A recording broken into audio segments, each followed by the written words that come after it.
Coke Machine for Real Fishing, January 6th, 2024.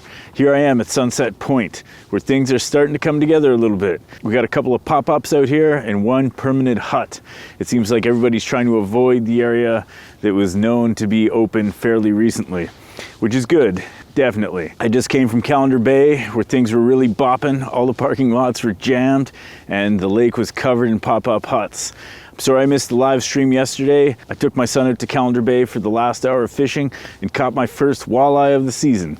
Of course, it was only about 10 inches long, but it's always good to get into a fish at some point. So this episode is brought to you by 4-Wheel Fishing. Anybody who's interested in a dude taking a sports pal canoe on top of a 4-wheel drive 4Runner out into the backwoods north of Sudbury, then check him out. He's also my brother.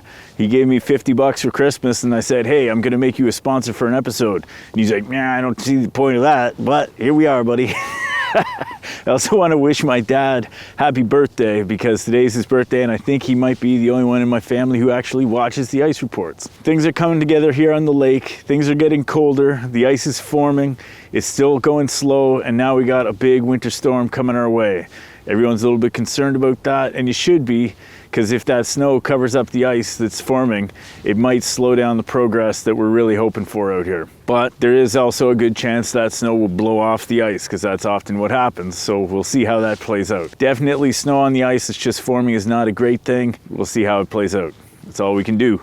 So I'm officially calling the spoon toss for next weekend, which I believe is January 13th. I think there's enough ice in certain areas that I should be able to get out there without too much concern. So if you haven't got your guesses in, get your guesses in now, because you have until midnight on Friday night, the 12th, January 12th, before I'll be taking note of all the guesses and then doing the spoon toss on Saturday, either the morning or sometime on Saturday. We'll let you know. I want to thank everybody who's buying up the Minnow Clappers. I got my online store rolling here and that sure makes it a lot easier for me and a lot easier for you to just go check them out. So I received a few reports about the ice in different places and let me go through them. So on Thursday, Mark Parent sent me a video from the Sturgeon Falls landing. There he said he measured 4 inches of ice at the landing. He also measured the ice at Musso Point, and he said about 500 feet from shore he hit 2.5 inches of ice. He's going to check again very soon. Bernie Giesler's been measuring around 7 inches around Hunter's Bay with some thinner spots closer to pressure cracks. Brody Knight posted ice check at Deepwater Point, terrible consistency. Anywhere from 0.5 inches to 3 inches. Definitely need a few more days to lock up tight. Multiple pressure cracks. Be careful out there, folks. Still a bit open water as well. I've also heard from other people that there's a few people out there with pop-ups. People need to make sure they're being safe out there, know what to look for, use a spud, and have all the proper safety gear. Regan Thompson from Paradise Cove, you may recognize him as the guy who's providing the ultimate prize for this year's spoon toss.